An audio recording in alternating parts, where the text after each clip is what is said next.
right, Diana. So do you mind if I briefly introduce you in the way that I'd like to introduce you, and then you can introduce me, and then we can just get moving because everybody knows who you are already. But I have my Diana story. This is my favorite story that I have, and I tell this. She's tired of me saying this, but so we're at a conference and we're in a basement, literally, in the exhibit hall, and Diana's standing next to me, and she's got her microphone. I was like, "Hey, what are you doing?" She's like, "Well, I'm about to present on this stage," which really was only like one step up, right? In the middle of a busy, like this was like during a break even. And so the exhibitor hall was just packed with people. And I'm like, wow, okay.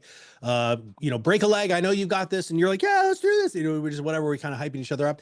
And you got up on stage, and within 5 minutes, and I'm not exaggerating, within 5 minutes, the room was quiet and about 50 people had rushed to the stage to hear what Diana was saying. And that was really besides what happened with Snappy Kraken and some time we shared there, it was just one of those things where I just like, oh my God, man, this woman is unbelievable. And I'm just so happy to be in your presence anytime I have the chance. So That is way too nice of you to share. I remember that day like it was yesterday, and I remember thinking, my God, I really have to do something punchy here because there's nobody here.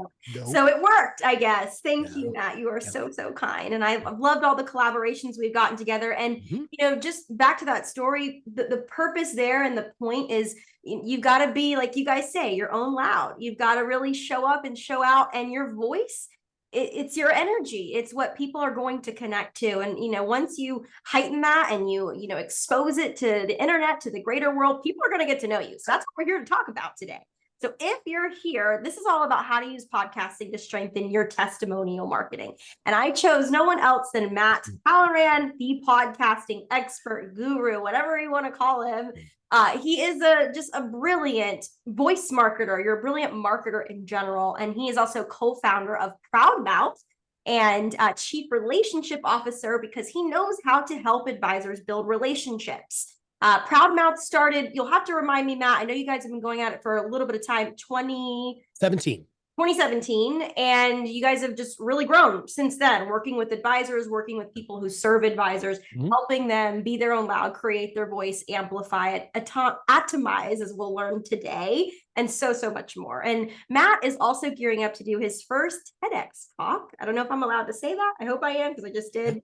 But he's an amazing person. So you truly have an awesome expert here to learn from today. And we're both going to kind of go in and share some of the content here and help you learn how to use podcasting to strengthen your testimonial marketing. We'll do a quick agenda overlook. I want you to know what you're getting into. And I want to make two quick notes here on housekeeping items. You can use the chat box to drop comments, as some of you have already done. You can also use the Q&A box to drop questions. You can use them both for either. I don't care, but I will be checking both, and we will have some time at the end to do a Q&A. So if you've got questions on podcasting, if you've got questions on testimonials, on the combo of both, that's going to be time for you to ask them. And if you just want to drop them in along the way so you don't forget by the time we get to Q&A, I encourage that as well. All right, so what are we getting into? And I'll do a quick check here. We've got some folks in the chat. Great shows, Diana. Oh, everyone's so sweet. Okay. Oh, I love it. Thank you. Hi, Kina. I see a lot of faces. Denise, thank you for coming. Al, Alex, Jeremy, I adore all of you. So I'm so happy to have some friends here with us today. Okay, we're going to cover 4 parts in today's webinar.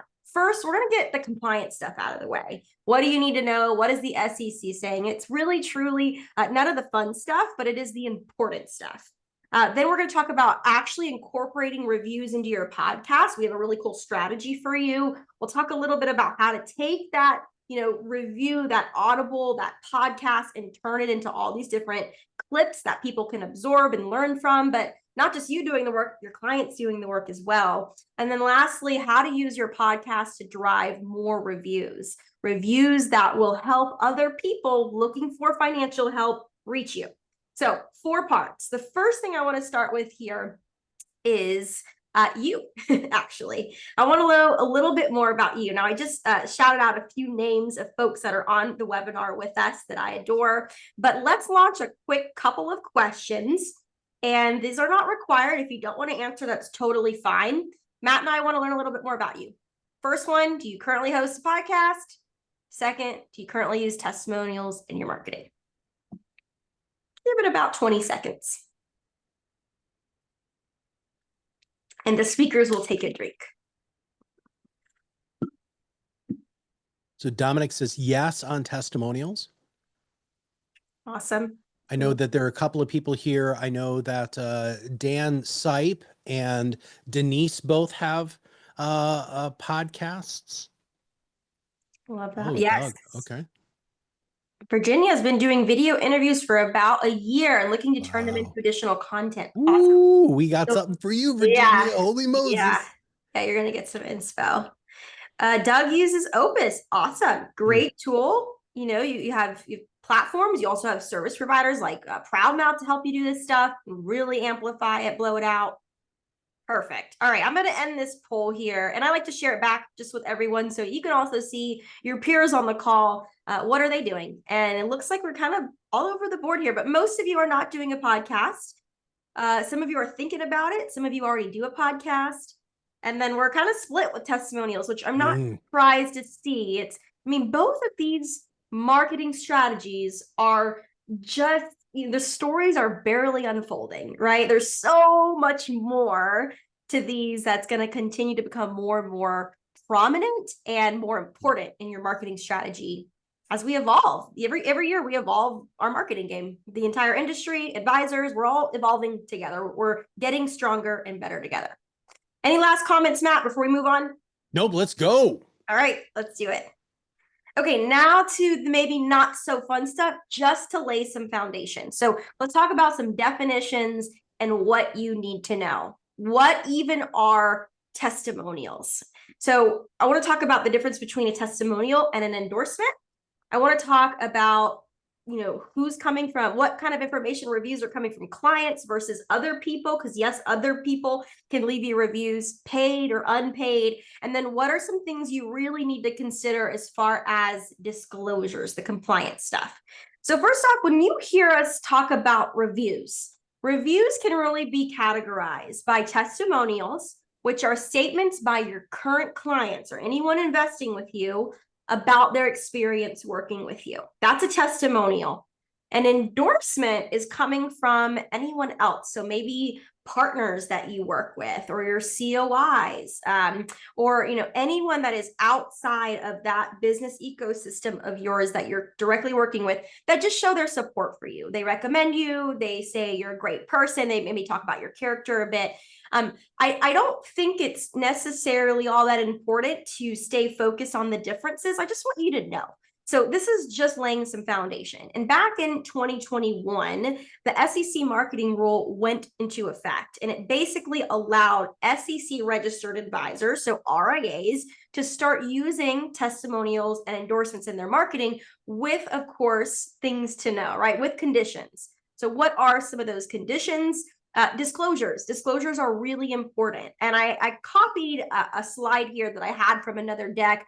It might not be the most crystal clear, but it gets the point across, is you have to have disclosures within your review. Now, this is a written review. We're going to talk about audio versions on a podcast here shortly, but the premise with compliance is pretty much there. It's the same. You need to have clear and prominent disclosures, whether you say them on your podcast or they're written with a review. And they need to cover three things. I call this like the triple C, right? Client, compensation, conflicts of interest. Is this person a client or not who's leaving this testimonial, this endorsement? Is this person compensated or not for this testimonial or endorsement, for this review? And are there any conflicts of interest? Like, I don't know, did you used to date, or did you go to school together? Just something random like that. There's things that, you should probably feel compelled to disclose in the relationship. So that's a little bit about the disclosure piece. There's other things that we could go into, no cherry picking. If you're going to ask clients to leave a review, you technically need to invite all of them to meet with you and leave a review. You better keep your books and records clear. Like, all of this should be archived somewhere with the disclosures. And of course, I always say, use compliant tools, use compliant service providers like a Proudmouth, like a Wealth Tender, to help you. Okay, and then where can you actually promote your reviews? So just to get this out of the way, there's so many different ways you can promote your reviews. And we're going to talk about the podcast, and that's going to be the star of today's show. But your reviews can go on landing pages on your website. They can go on an advisor directory like Wealth Tender. That's where we promote your reviews. Lead magnets, advertisements, social posts, profiles. sales emails, if you're building sales funnel emails, newsletters, in your own email signature, videos, YouTube, podcasts, marketing materials like seminars, pitch decks, or brochures. There's so much that you can do with your reviews. Now, why should you think about reviews? Why is this important? And Matt, I know that you feel very close to this as well and very passionate about this information. Reviews are emotional. Yeah, totally. Like, you want people to feel some connection to you when they're reading a review about you. And we know that this is actually important because 81% of consumers say that this is important when they're thinking about hiring a financial advisor.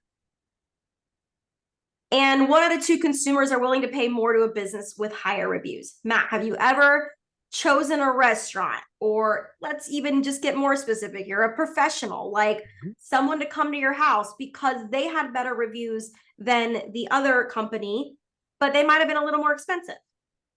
Well, so absolutely. You know what, and I'm going to put this into Proudmouthian terms very quickly. What you guys do at Wealth Tender is what we call social proof, right? And social proof is you are who you say you are, and people like the services that you're providing, right? And so I don't just read the positive reviews. I also immediately read the negative reviews. So I read like the first 5 top ones, and then I read whatever is the worst review, just because I want to feel like somebody's, you know, it just makes me feel like I'm painting a better picture. So yeah, I definitely do that too. Yep, absolutely. People are willing to pay more. They're willing to go with you if you have reviews that they can look at. And then 72% of consumers will take action only after reading 1 single positive review. Now, this is good to know, but what is this stemming from? This is stemming from that emotional connection. Humans are designed to make decisions based on emotion. Yes, we base things on logic, but it's truly emotion that pulls the trigger, right? That converts that prospect into being a client. So that is the point that I'm trying to make here. And this is exactly why we're here, because there is a really cool way to do this using podcasting. And when you bring in a client and you have a conversation with them and they talk about their journey and their before and their after and their experience, that creates the best kind of testimonials out there, which are natural, emotive stories. Matt, you are a storytelling expert. You get this. Like, this is what you're teaching with Proudmouth. Well, and I really like the idea. And one of the reasons that this is so exciting for us is because you get a client who has given you a testimonial. That is just a magnificent introduction, an invitation, for lack of a better description, for you to ask them to come on your show, right? I mean, they already said they love you, hopefully, right? And, you know, and then you have the opportunity to really dive into what you talked about, right? Which is that idea of, let's talk about the story. Let's talk about the journey. Let's talk about, you know, what happened before you were working with us. What was it like working with us? And now what is your life like? People tune into that because since we were 10,000 years ago sitting around a fire eating the kill that we just did on the savannah, people were telling stories, right? I mean, this is ingrained in us as human beings, which is why people love the Moth Radio Hour and why people listen to podcasts. They're looking at it for stories. 100%. And to be in someone's ear while they're cooking or they're relaxing or they're taking a walk, like, man, it gets so intimate. And that's what we want here. And it's a professional intimacy, of course, but it's intimate in a sense that they are carrying you in their pocket and they're really leaning in. And again, there's a lot of energy and voice. So to me, and this is why I launched my business, right? Like, to me, you know, you can write all you want, you can post all the blog posts you want, and you can, you know, post the social graphics you want, but until people see or hear you, that's really where a lot of the connection happens. So big fan of audible testimonials, big fan of video testimonials as well. All right, I was just catching up in the chat. We've got some good questions coming in that we'll definitely be circling back to. We even got some advisors here and marketing experts at advisory firms who are sharing a little bit of what they do. So if you're here to learn, the chat is a great place, as well as from me and Matt here today. All right, Matt, let's get into the good stuff. This is where I think this is why a lot of our people are here. And you made a point a second ago about how, you know, like, use what your clients have already given you to as a basis to have more awesome content, right? Yeah. If your client says something good about you, this is a great way to get them on your podcast. And it could be vice versa, right? Like having clients on your podcast is a great way to attract other clients to want to say good things about you. Podcast reviews aside, right? But this is a two-way street. Yeah, and we're going to talk about how you can take this interview that we're going to talk about right now with a client and actually turn it into a video testimonial, and what you can do with that video testimonial and all the places that Diana talked about earlier. But I think that people overthink this idea of, one, asking clients, and two, being a co-creator. When somebody gives you a testimonial, or you have somebody who has a great client experience that you really want to focus on, right? They are happy to tell the story because they love you. And it's okay for them to love you, and you want to have other people feel that love. Right? I mean, I just gave you, Diana, an endorsement and a testimonial about how much I love you and how great I think you are, right? When somebody really is a fan, and we have this whole process talking about skeptics to fans, but when you start having fans of who you are and what you do, lean into that. And then all of the sudden you get one of your clients on the show, and we're going to talk about the format on what you can do to make it so the show runs very smoothly, and you can use our atomic content method, which we'll talk about in a few minutes. And so there's a 3-part storytelling component of all of this, okay? And we have something here called the perfect content formula, which is storytelling, education, entertainment, call to action. So every piece of content that you have needs to have at least 3 out of those 4. The 4 is better, right? So you've got a client here. So Diana's my client, right? And she absolutely loves who we are and what we've done. We fundamentally changed her life, right? So I am going to introduce her, and I'm going to be as specific as I possibly can, right? So if Diana's my ideal client, I'm going to basically say her as my ideal avatar, so that when people are listening, they say, holy I'm just like Diana, or Diana's me, right? And that's really, really important. So that's this relatable character component. And then you have to talk about the before, middle, and after. So the conflict is, if Diana's going to hire me at Proudmouth, or if I'm a financial advisor, there had to have been something that happened. You have to tell people that, because they're not going to just assume, well, whatever. I had a sudden windfall of money, or, I lost my job, or I got a huge promotion and I'm worried about lifestyle creep. There's your foundation, right? So this is what I was worried about. And then you have to talk about what the client experience is. You have to talk about your process. You have to talk with them. You are co-creating, right? You're talking. So what was it like going through our financial planning process? What was it like when you first walked in the door? That's like the bestest question you could ever ask anybody. Oh my God, I felt it was really warm, and like this really nice person greeted me, and it just felt really good right away. Oh my gosh, gosh, thank you for saying that. Mary, our front desk person, she's gonna love to hear that, right? And then you have the resolution. Okay, so Diana, we've been working together now for a couple of years. Where are you at now? And I really want to make sure very specifically about this 3-part storytelling formula. You are going to ask open-ended, non-binary, non-yes or no questions, because and I'm telling you this right now, you are going to hear your clients say things that you've never heard them say before if you just give them the space to answer it. All right. So that is just a really easy format for all of you all to follow, to make sure that you're not going into it blind, or or you're worried, right? Because I know a lot of you are worried, oh my God, it's just a client, what if I say something wrong? No, listen, it's okay. I've done 1,000 podcasts. I just did one this morning. I totally screwed up the opening. I was like, sorry about that, dude, I got to redo that. And he was like, wow, okay. It's like, listen, I'm not perfect, man. I'm going to do my best. But that's really important. Make sure you have some warts and all, and have that conversation. And we've got an example of one of our clients. He's been with us for a very, very, very long time. And this was an earlier episode. This is actually like pretty early on in his podcasting career.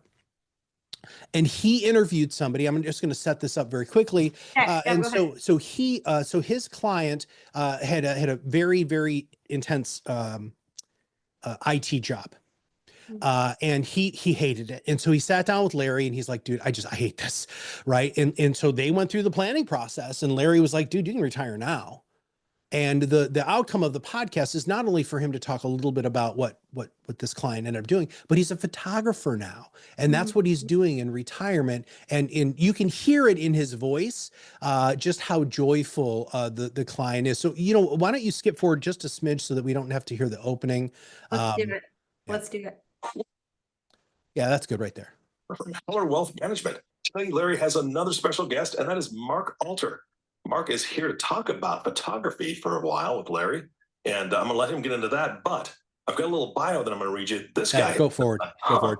So at Pace University, New York City, Mark worked for several different companies and was very successful at what he did.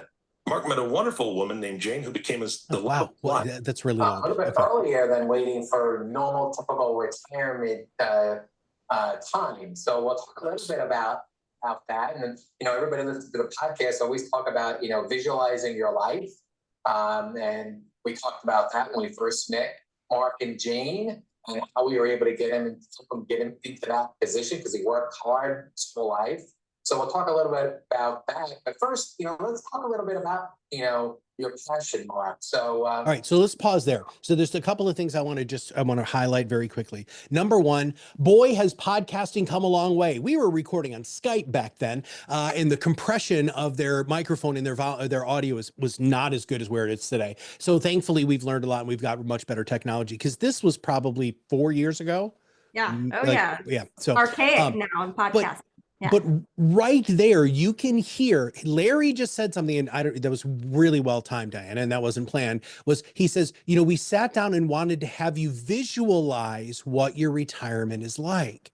I mean, goodness gracious, those of you who are advisors, you say that stuff in client meetings all the time. This is how you create unbelievable content with all of these things. Now, you know, Diane, I know we're moving pretty quick here through the slides. There is one thing really quick, and I hope you don't mind, but I'm going to just, Keena asked a question that I really would like for you to answer because I don't know the answer to this.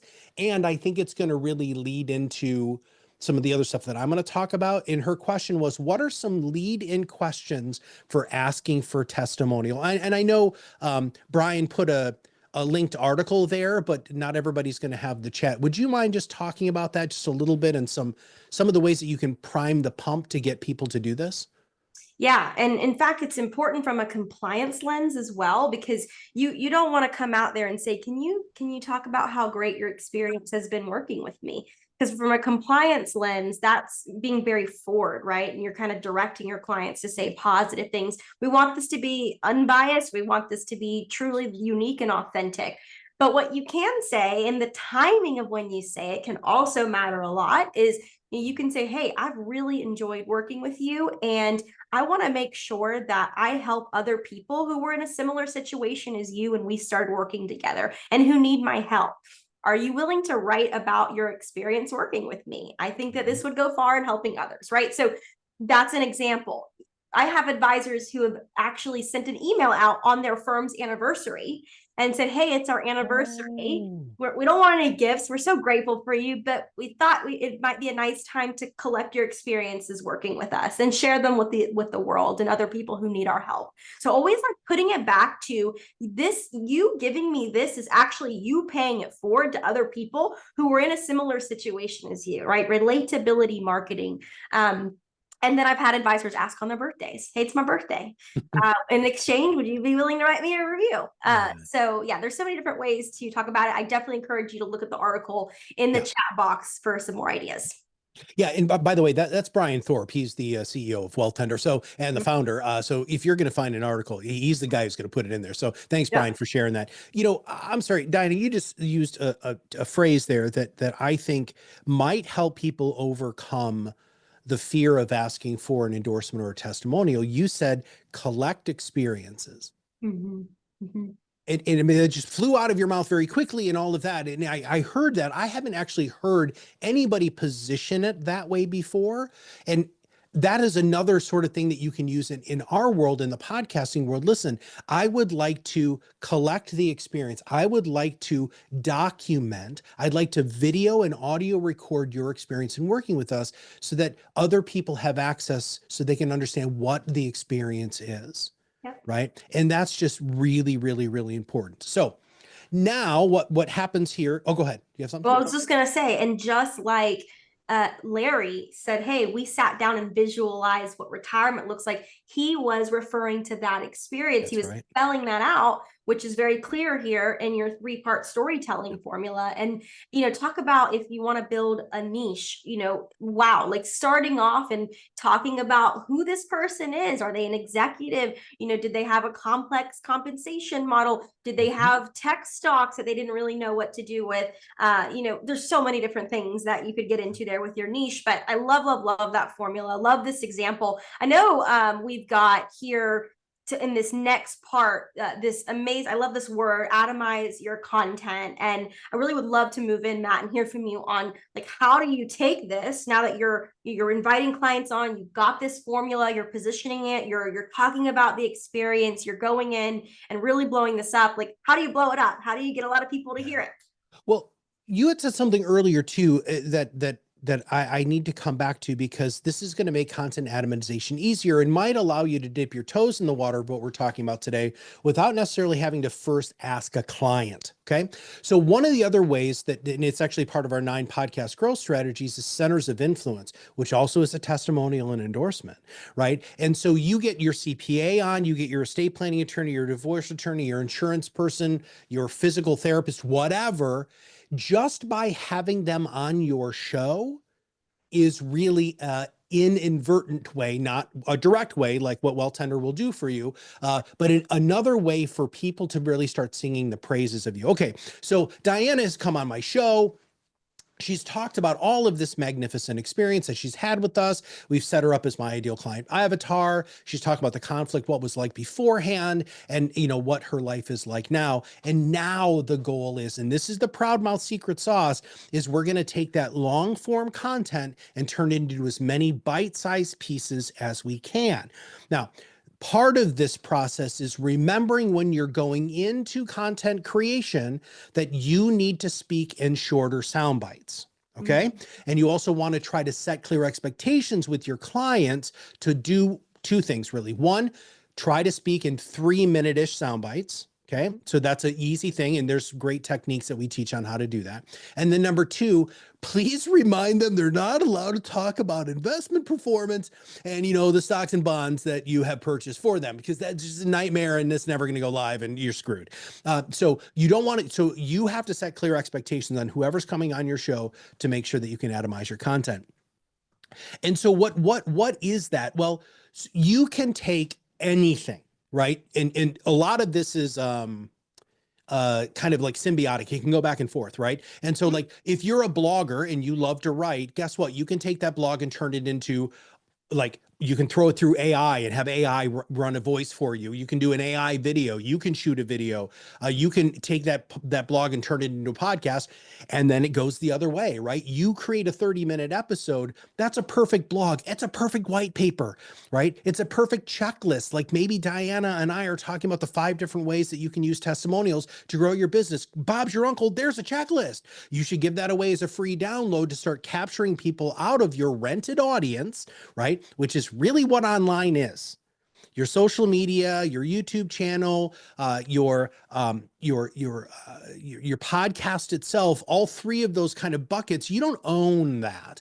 And so we need to get them out of that into generally their email address, right? Their contact information that they feel comfortable with. Yep. And you want as many hooks as you possibly can. I was talking to the gentleman that I was telling Diana and Jessica on our team before I came on this. I've had a very high energy day today. I did a really fun recording for our new podcast, Rise Above the Noise. Then I had this great sales call with the ex-lead singer of Iron Butterfly, who is now a financial advisor. And we were just talking about all of the different ways. So his major traction is on Facebook, but he still posts to everywhere else kind of just in case, right? And so that's really, really, really important for you to understand. Even if your ideal target market isn't there, you should really focus on where they are, but still make sure that you're posting in other places. But you can create YouTube shorts, which, by the way, in our world, in the world of podcasting and video and content creation, YouTube shorts get more traction than anything else, period, hands down, no question asked. 60 seconds or less, sometimes sub 3 minutes. You're getting 10 to 20 times the views on a short. And what we're seeing is it is proportionate to who's going to go ahead and watch your longer form content. Denise says 900% increase with YouTube shorts. I mean, that's when you start doing this and you do it correctly, right? Your traction really becomes exponential. And the best part about it is, all right, so we're going to Diana-ize this. Ready? So I have a YouTube short of a client testimonial that has 10,000 views. You send that to prospects or you post that on social. Do you want to know what it's like to work with us here at, I'm going to say Midland Financial because Denise just sent that there. 10,000 people watch this video. See, guys, this is how you can already start seeing the disparate thing that you might think that testimonials and what Wealth Tender does and what Proudmouth does. No, this is a beautifully symbiotic relationship that can really elevate not just your referral game, your online presence, but also really bringing in legitimate new business. Now we have an example that we're going to come to in a second, but I want to just lay some philosophical groundwork because marketing is fundamentally changed. You have to market to your ideal target market in the media they prefer while they're there with organic content. All right. And for a lot of you, in fact, this is what my call is with the advisor I was just referring to. He was only posting on YouTube and was wondering why he wasn't getting any traction. And it's because it can't be uni-channel anymore. It has to be multiple channels, to be everywhere all the time. And your job now as a financial advisor, if you want a fast growing firm, is you have to be a content creator. That's just the world that we live in.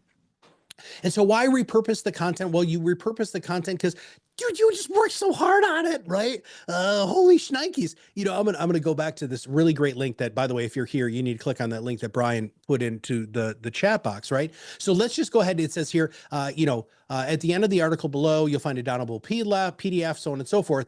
You could take that PDF, Wealth Tender could, and create an unbelievable amount of content based off of that PDF that you've already done already, right? I think you guys think too hard on what content is that you need to create, and you shouldn't. Now, the other thing I'm going to talk about very quickly is repetition. You have to be wildly repetitive. Everything that you say, you need to say over and over and over again to the point of where you're like, damn it, I got to say this again. And the answer is yes, you do have to say it again. Right? One of the reasons why, Diana is such an engaging speaker is because she'll go up on stage with 3 to 5 talking points that she wants you to remember. And by the end of it, at least 3 are going to stick, which is about 75%. Right? And so that's the goal. That is the goal. You all have to do the same thing. Anytime you're creating content, it is just going to be more repetitive. And I hear all the time, Diana, well, I don't want to post too much content because I don't want to be annoying. Do you know what they do when you post too much content? They just swipe by. That's it.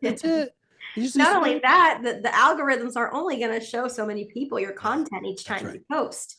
You're actually probably showing some new people each time. So they didn't see the last thing you posted. So it's okay that you just posted yesterday. Yeah. And because you are posting more frequently, we have found that it is easier for somebody. In fact, more people find out about new products and services by people sharing somebody else's content with their audience. So you have to make your stuff wildly shareable. And I think we got 2 examples here, and then I think I'm going to try to take a break here because I've really been talking a lot here. I do want to get to your examples. We always love when you talk, Mac, and hear you all day long. I'm just like mesmerized by you right now. But you said something earlier about referral, and I just want to touch on that quickly because I think a lot of advisors for a long time, right? Referrals, and that's wonderful if you're getting referrals. But like, how can you take the system of getting referrals and like 100x it? It's literally this. It's literally capturing this written or audible testimonial and like scaling it all across these different channels and then getting those 10,000 views, which yes, this takes time, but actually YouTube Shorts doesn't take that much time. The algorithm's just built to love YouTube Shorts. And if you don't know what the heck a YouTube Short is, by the way, it's just a vertical YouTube video. So most, traditionally when YouTube was born, it was all horizontal videos. And if you did have a vertical one, they would just fit it into a horizontal screen. But then they launched this thing like TikTok, like Instagram Reels. And so they're essentially YouTube Reels, YouTube Shorts, and the algorithm just loves them. So companies like Proudmouth will help take your podcast and create all of these YouTube Shorts. And like Denise said in the chat, I mean, their YouTube got a 900% increase just by starting to post Shorts. So think about that power and then the power of your client's voice literally coming together. It's just explosive. So let's look at these two quick examples here. Give me one quick second. I was just here in the chat. And I'm going to skip ahead to a certain section as well. This one's YouTube. You want to talk through this really quick while I find where I want to skip us to? Yeah, absolutely. So this is a wonderful example where he's actually not interviewing a client, but he's talking very specifically about the experience the client had in working with him, which, by the way, so he is not SEC registered. He's registered by, so he's FINRA licensed, right? Or whatever, regulated by FINRA. So he can't do, and we know this because we've already tried to work through his compliance. He can't do all of the wonderful stuff that those of you who are RIAs can do. So he had to find a different way to do this. And I think this is a great example of how he did that. Let's take a listen. I had a client one time who had some money that came in, and what we were really doing with that money that came in was we were bolstering the financial foundation. We were setting the foundation, as in they didn't have it and now we needed to get it, because this was a one-time opportunity and we didn't want to walk away different. And so what this client was wanting to do was, and I'm laughing at his statement afterwards. I'm not laughing at the client. That came out. My laugh came out early. Sorry about that. But when he was saying, all right, I want to really jumpstart my investment portfolio. I want this to be the rock. I want to lump sum a bunch of this money into the market. And it was, hey, let's pump the brakes. There's no emergency fund. Let's do an emergency fund. Got some debt. Let's pay off that debt. Got some credit cards. Let's pay off those credit cards. And at the end of it, we did also set aside for some money on a kitchen renovation. It was like, hey, let's not just do quote unquote boring things, but here's some money. Let's renovate the kitchen. Let's make the family experience a little bit better. But at the end of it, and the reason I was laughing is he said, I mean, I never would have thought to do this. I never would have chosen these actions, but this is way more boring than I thought it was going to be. And I just died laughing because what we had done was set up a really good financial foundation. Because now, and I was able to explain it to him, now he's from the mindset of, I've got the emergency fund. My credit cards are paid off. That's not looming over my head. My student loan paid off. That's my master's degree now. And my home better fits my family. Yeah. So there's a couple of things. One, what a wonderful storyteller Mark is, right? I mean, you're right there, and he's making fun of himself a little bit. And what's really important is he wanted, so when we take things to post-production, when somebody makes a mistake, they're supposed to say stop. All right. So that's part of our systems that we have here at Proudmouth. And he said stop. And then when he went back and watched it, he's like, I want you to leave that in. I want people to realize that I do make mistakes. And so if you check out his content, it always goes to that screen when he makes a mistake. And, and sometimes he talks about it and sometimes he doesn't. But okay, so this is the full length video. So it's 27 minutes, right, is what we've produced for him. But now what we've done is we've actually been able to make it so that we atomize that. I want to really jumpstart. Sorry, this one's on LinkedIn, correct? Yes.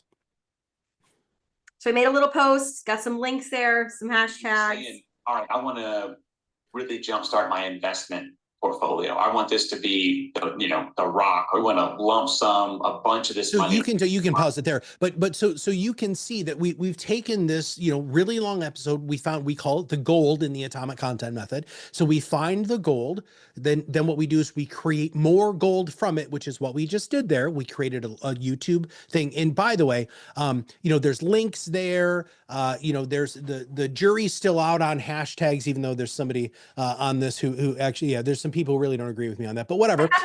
There are social media platforms that hashtags are still important. Instagram and X are those, right? LinkedIn, maybe not so much. We still do it there anyway. Just because honestly, I don't really think it hurts, but whatever.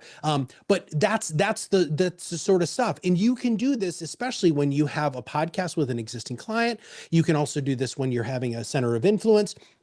You take that long form content and you chop it up into a bunch of pieces. And what Denise Sprung was saying in the chat here, right, is so they're doing a show very frequently. They have a weekly show and they're shooting full video on the entire show. That full video goes up to YouTube. And then my team actually chops those things up and turns them into YouTube shorts for them.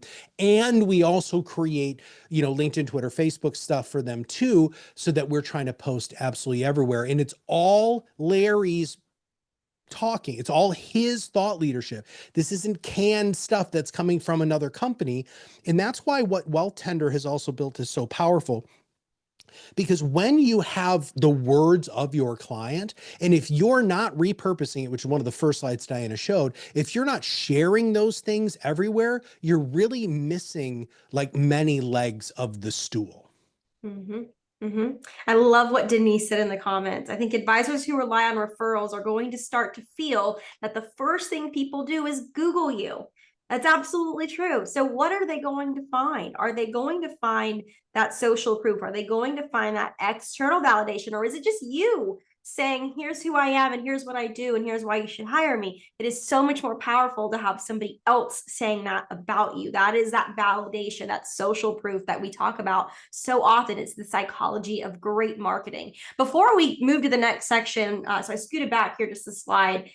I want to talk a little bit about like having your clients also share the podcast, right? Making sure that they feel excited about the episode and their journey and their transformation that they share on this episode. Do you guys, have any strategies for that, Matt, at Proudmouth? Yes. I was reading what Diana said here. She said she also uses, I'm sorry, I can't do two things at once. And I think it's fascinating because again, we create so much content, but Denise is actually also creating even more content from what we're creating by using Opus. So I'm sorry, can you ask the question again? I apologize. You're totally fine. And I use Opus as well. So big fan. But basically, we want our clients to also feel good about the episode that they were just featured in. And we want them to share it. And we talked a lot about how advisors and how Proudmouth can help you repurpose content and share it. But this is also on your clients as well. So I know you talk about that a bit, Matt. Thank you for restating the question, because yes, this is incredibly important. So we talked about setting very clear expectations with whomever the guest is going to be before you ever hit record. And one of the expectations is that whoever is a guest on your show is going to be willing. And in fact, we've got Google Docs that actually like they click the box and say they're willing to go ahead and share it. And you confirm that, especially the day of the recording and after the end of the recording. So Diana, how was the show? Oh man, that was so much fun. I felt like I got to say a whole bunch of stuff to you that I've always wanted to say, and I really appreciate it. Hey, listen, I just want to remind you, when this episode goes live, we really want you to share this with your audience. And what we do is we actually provide them with content they can share. And so, if you're doing this on your own, make sure that the content that you give to them is a little bit different than the content that you're writing from your business point of view, because it's going to be easier for them to say, oh man, that's fantastic, I'm just going to go ahead and share that. And so this is setting very clear expectations. I'm a huge fan of setting expectations. I think all of our lives could be way, way, way better in any relationship you have if you actually clearly state what you're wanting somebody to do instead of thinking they're going to do it. Now, the other thing that we also want you to do is after the episode goes live, you're going to call the client. And this is no joke. You're going to actually old school call the client. Diana, your episode is live. I just thank you again so much. You can just leave them a voice message. Thank you so much for being on the show. It turned out great. We're super proud of it. And I can't wait for you to listen to the episode. Oh, and by the way, make sure you share it. And in doing that, now you've just started gaining access. We call them concentric circles of influence. You're starting to gain access to all of these other audiences that you normally wouldn't have with really good content. Absolutely. I love that. And I love the phone call, like picking up the phone. We're in such a digital space and we often get maybe stuck there with our marketing thoughts and ideas, but picking up the phone and thanking a client for coming on the podcast, picking up the phone on their birthday, like there's It's leaving that mark, right? Becoming more memorable, and they're more excited to share. So they know how meaningful it was to you. Okay, let's cover part 4, and then I want to open us up for Q&A. And some of you have already had so many good questions along the way, and it's been fun reading through this chat box and so many good comments as well. Thank you everyone for being here and for sharing. But we're going to get to this last piece, and then we're going to give you a way to book directly with Matt Halloran for a 20-minute call. It's going to be highly valuable to you and your business. And I have a free playbook for you on the testimonial marketing side, whether you want to do it with podcasting or you want to start with written or you want to do both. I've got a full playbook that you can download instantly for free that's going to help you in your business. So stay tuned. We've got just a few more minutes here. So let's think about going in for the ask. When you're hosting your show, and you want to encourage other clients to leave a review for you, there's a way of going about this, right? We want to be persuasive. We want to be ethical when we ask for testimonials. And this is, applying everywhere, not just, podcasting testimonials, but there's a factor here of reciprocity, and there's a factor of liking. What would you say to this, Matt? Yeah, so we're big fans of a guy named Dr. Robert Cialdini. And, when you do something nice for somebody else, it is socially acceptable for you to go ahead and say, will you do something nice for me? It's totally acceptable. And by the way, there's huge bodies of research on this. This isn't just, colloquial. This is real evidence. That's what he's a PhD in influence. That's what he studies. But the other thing is liking. And not only is liking that people should like you, that's a huge part of liking, but the more important piece of liking is I want to see that you're like me. And when I have these two principles of that ask, people say yes, exponentially higher. They will agree to do the things that you want to get a testimonial if you keep these two things in mind. 100,000%. I will be at the Invest in Women conference this month in Boston on the 23rd, talking about this exact thing, that relatability marketing, how to build it in. It's a lot easier than you think it is. So I love that, Matt. Thank you for making that point. And how could you maybe say it, right? Here's a little script. And by the way, if you're on this call, you're getting a copy of all of our slides. So don't worry. I will send that out via email as well as a recording. But you could say something like, thanks so much for listening to today's episode. If you're a current client and you wish to share your experience, we'd love to have you on the show. We also welcome you to write a review about your experience working with us on Google or on our Wealth Tender profile. This will help other people on their financial journeys too. We'll include links in the show notes to make it easy for you. Always include the link. It's not enough to just say, go leave a review. People need a pathway. The reason I include Wealth Tender in here is because if you don't know about Wealth Tender, we generate about 500,000 views each year to wealthtender.com, which is a consumer-facing website, financial advisor directory. I'm looking for financial help, advice. I want to ask an advisor a question. We have all of this built in. I want to find an advisor in my backyard or who focuses on what I need them to focus on. All that's built into the tool. And then we sort of serve you up based on their search with your profile, with what they can expect in the first meeting with you, with a link directly to your calendar. We don't gatekeep any of the leads. What happened there? Did my Canva just exit out? And you saw how dirty my oh yeah, that brought me so much anxiety, Diana. Oh my God, I can't believe that's what you're doing. Anxiety too. Why is it happening? Can you see my screen now? Nope. No. Okay. So let me see if I can reshare this. So essentially what I was saying is that on wealthtender.com, that's what they're doing. We're connecting them with you. And that is also where we are spotlighting your testimonials. Mm-hmm. So great place to have them. Google sees this as an official review site. So if somebody's Googling your name, as Denise mentioned, this is common. What's going to happen is in that little sidebar with your information, that's going to also pull in those Wealth Tender reviews. So it's not just Google, it's also Wealth Tender, and we import Google reviews and we make them compliant for you. So that's why I included both of those in here. But this is something you could say at the end of the podcast. Now, I want to just kind of reinforce this, and then we're going to take it home with the Q&A here. And hopefully my screen doesn't stop sharing anymore so you can see my dirty desktop. So first off, why are public testimonials so impactful? Social proof. We all know about this. What the herd mentality, what one person does, other people are going to do, and then more people are going to want to do it simply because other people are doing it or saying it. More credibility. more qualified prospects. We know that people are wanting to make a buying decision based on what other people are saying about you. And it gives you that layer of credibility on top of what you say about yourself, which all leads to more business. That's why we're here. In this next slide, it's a really quick clip that I want to share. I love sharing this. This is from an advisor, an interview from an advisor. And it's just, it says itself. I don't even have to tee it up. I got a client randomly from internet traffic that I usually don't get my clients that way, right? It's very difficult. And I asked them why they chose to call me. And the gentleman said, you had a really good review on Google, a good review, which I only had one. It was a client that unsolicited, she put a review on Google, for me. And so just one review. And he said, hey, I chose to call you because it was a really good review. And that was like, okay, I have to figure out a way to harness this, because I knew the rule was coming, the change was coming. I think it was November of last year. So this was a couple months prior to that. It was over the summer. And then when Wealth Tender came out with this process, it was only, fitting that I, took it upon a part of my marketing practice, and you guys just made it really easy.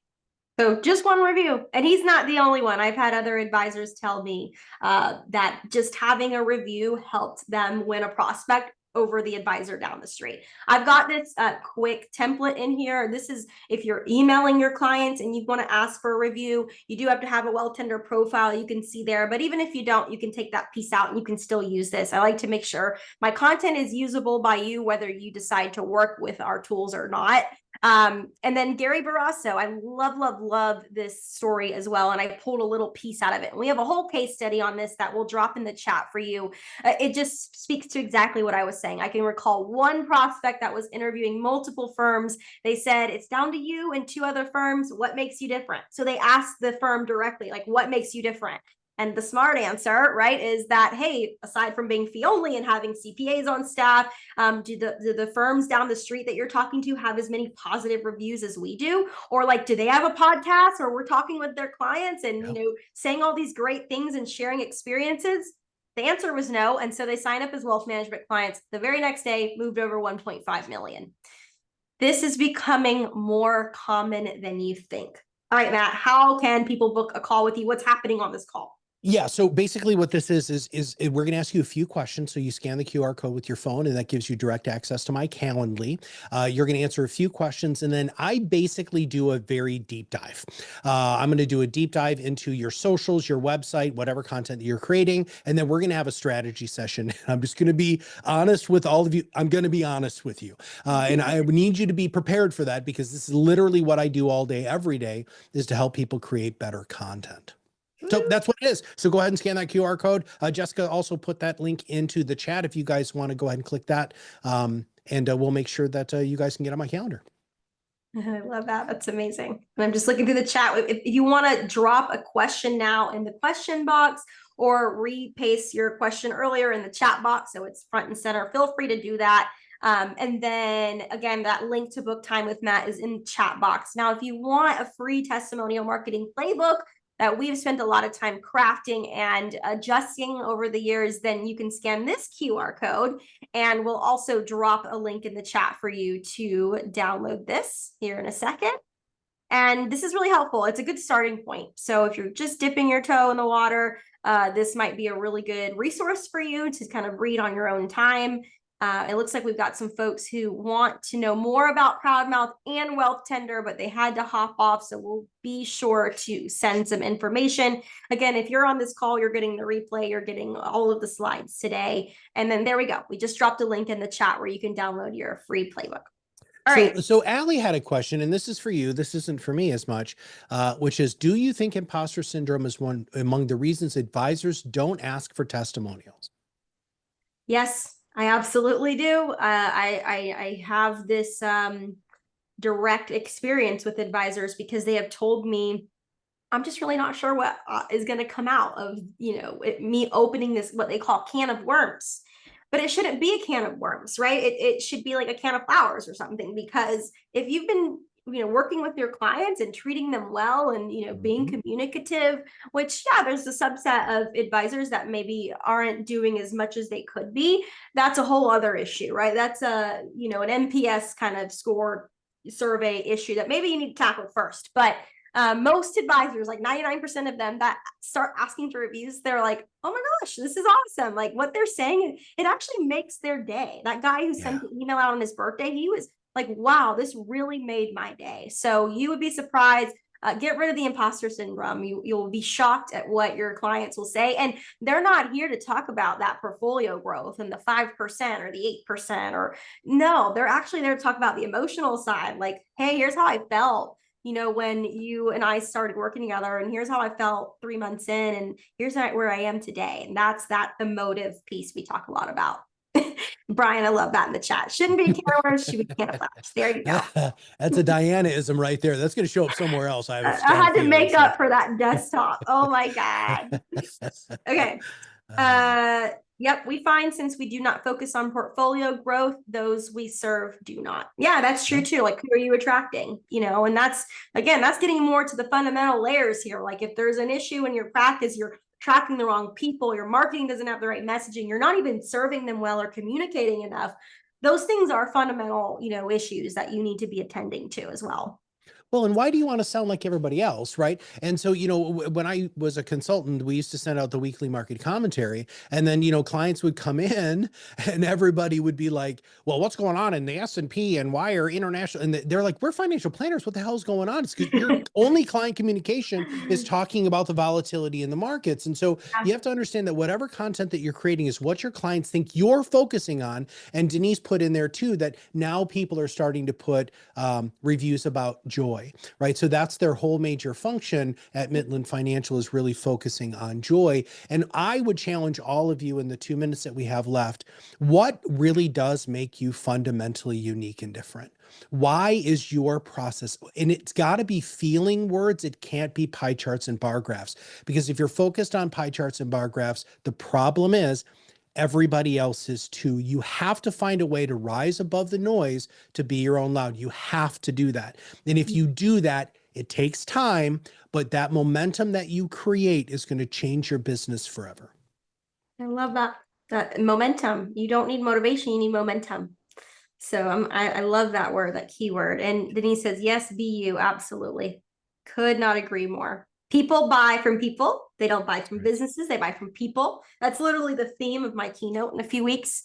And, you said it earlier, Matt, like you need to think about what those key themes of your content is and say them over and over and over again. That will really start to stick.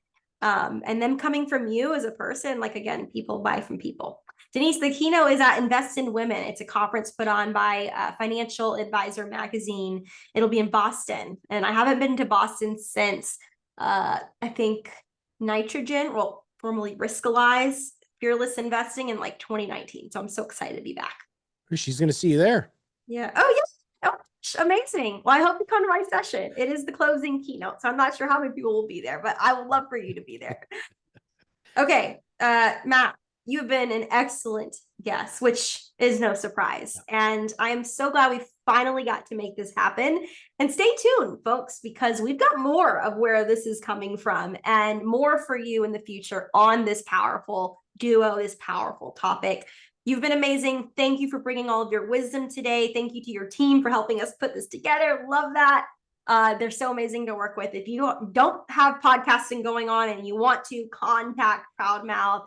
If you're doing it with somebody else and you're wanting to look at some other options to really atomize that content and put in all these amazing strategies that Matt talked about, contact Proudmouth. The QR code's here. I'm going to leave it up for about 5 more seconds. And I wish all of you an amazing rest of your day and happy April.